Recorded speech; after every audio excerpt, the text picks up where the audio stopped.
Dan Daly was born in Glen Cove, New York, on the 11th of November, 1873. There is little known about his early life, but it is known that as a child he worked as a newsboy for a few years and had an ordinary childhood. During his teenage years, he became an amateur boxer, despite being just 5'6" and weighing only 132 pounds. Daly was a true fighter, and as time passed, his tenacity would show. Tales of the Spanish-American War encouraged Daly to enlist in the military, and that's exactly what he did on the 10th of January, 1899. He enlisted in the United States Marine Corps and received his initial training at the Brooklyn Navy Yard. However, the war ended before he finished training, so he was assigned to the Asiatic Fleet. In 1899, a secret Chinese organization known as the Society of Righteous and Harmonious led an uprising based on the idea that Western and Japanese influence had to be stopped. The Boxer Rebellion was an anti-imperialist, anti-foreign, and anti-Christian uprising that took place toward the end of the Qing dynasty. On the 20th of June 1900, the group laid siege on the foreign delegation district, the area where all the foreign diplomats lived. The next day, Qing Empress Dowager Zhou Yizhi declared war on each and every foreign nation with diplomatic ties in China. Daly and other Marines were deployed aboard the USS Newark, which was bound for Taku Bay, China. After their arrival, they were to head for Peking, and other Marines had been stationed on Tartar Wall, but they had been driven away by enemy fire. Eventually, the men took the position back on the 14th of August. Following this, Captain Newt Hall and the others left to gather reinforcements and supplies to rebuild fortifications. Private Dan Daly was left standing guard entirely on his own. It didn't take long for the enemy to strike. Surely they saw a lone man standing guard and believed he could easily be defeated. But he wasn't just any man, he was the Marine, Dan Daly. The Boxers attacked, armed with rifles, torches, and swords. Daly knew his only option was to stand his ground. It's possible that he was armed with a single machine gun, although some accounts said he only had a bolt-action rifle and a bayonet. In any case, the Boxers attacked throughout the night, but every time, Daly stopped them. According to Marine Corps legend, by the time the reinforcements arrived in the morning, the bodies of around 200 dead Boxers littered the ground. For his actions, Dan Daly was awarded his first Medal of Honor. The official statement went as follows: "The President of the United States of America, in the name of Congress, takes pleasure in presenting the Medal of Honor to Private Daniel Joseph Daly, United States Marine Corps, for extraordinary heroism while serving with the Captain Newt Hall's Marine Detachment, 1st Regiment in action in the presence of the enemy during the Battle of Peking, China, 14th of August, 1900. Daly distinguished himself by meritorious conduct." Following this, his acts of bravery continued, but his next distinguished heroic action came in the year 1915 with the US occupation of Haiti. That year, President Woodrow Wilson ordered 330 Marines to Port-au-Prince in Haiti. It was with the specific order from the Secretary of the Navy to protect American and foreign interests.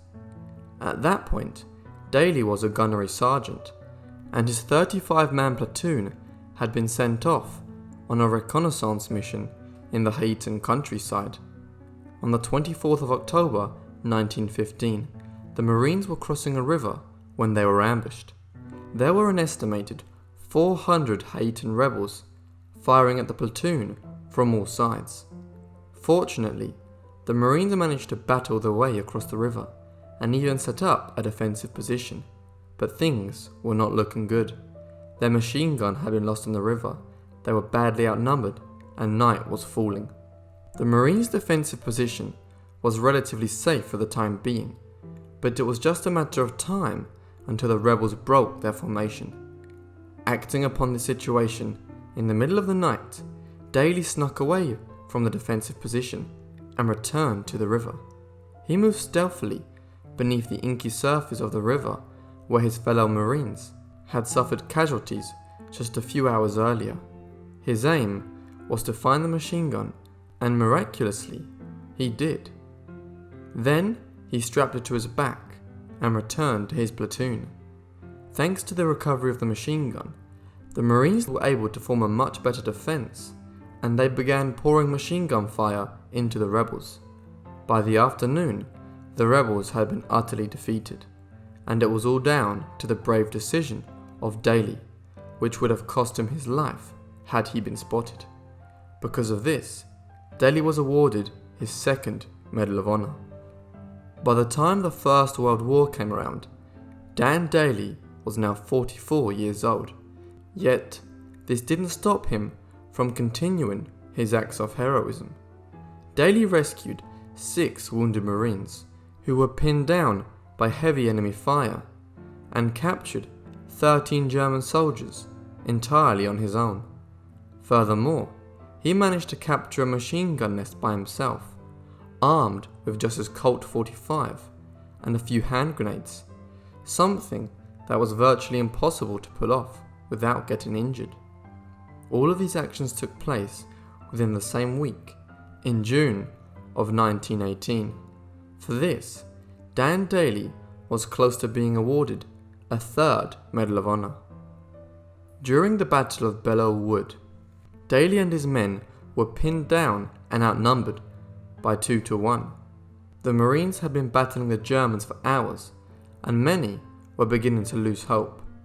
Seeing this, Daly rose up among his men and shouted, "For Christ's sake, men, come on! Do you want to live forever?" Following this, he led a successful charge. In Marine Corps lore, Daly is said to have yelled, "Come on, you sons of bitches! Do you want to live forever?" This phrase has lived on for decades, despite it being altered from Daly's original words. It's important to point out that the military's highest honour for valour is the Medal of Honor, but it's incredibly rare for anyone to receive it more than once. To date, the Medal of Honor has only been awarded twice to the same person, a total of 19 times. Because of its rarity, many believed awarding Dan Daly with 3 Medals of Honor wouldn't have been appropriate, even though he deserved it. In the end, they awarded him with the Distinguished Service Cross and Navy Cross for his actions at Belleau Wood. The official statement was the following: "The President of the United States of America, authorized by Act of Congress, July 9th, 1918, takes pleasure in presenting the Distinguished Service Cross to First Sergeant Daniel Joseph Daly, United States Marine Corps, for repeated deeds of heroism and great service while serving the 73rd Company, 6th Regiment, 2nd Division, on June 5th and 7th, 1918, at Lucy-le-Bocage, and on the 10th of June in the attack on Bruges, France. On June 5th, at risk of his life, First Sergeant Daly extinguished a fire in an ammunition dump at Lucy-le-Bocage. On 7th of June 1918, while his position was under violent bombardment, he visited all the gun crews of his company, then posted over a wide portion of the front to cheer his men. On 10th June 1918, he attacked an enemy machine gun emplacement unassisted and captured it by the use of hand grenades and his automatic pistol. On the same day, during the German attack on Bruges, he brought in wounded under fire. Daly retired on the 6th of February 1929 and then passed away on the 27th of April 1937. His memory lived on in the form of an American destroyer, DD-519, the US Daly, which was commissioned on March 10th, 1943, and then decommissioned on the 2nd of May, 1960. Dan Daly was an extremely accomplished and selfless Marine who showed his determination to stand his ground and protect his fellow Marines. Thank you everyone for watching this video on Dan Daly. I really hope you enjoyed. This was actually recommended by one of the subscribers in the comments, and if you have any more recommendations, please let me know. Slightly different to my usual videos, so I hope you guys enjoyed it, and let me know what you think down in the comments. That's all from me. I'll see you all in the next Forgotten Life. Thanks.